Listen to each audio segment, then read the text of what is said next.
z Zdravkom Lidlom obožujeva mlad krompir, pečen v pečici. Krompir ima veliko vsebnost vitamina C. Danes bova pripravila ekstra hrustljav krompir.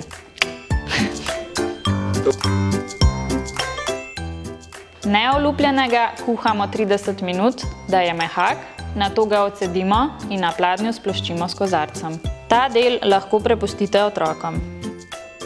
Na koncu ga le še začinimo in ga spečemo v pečici.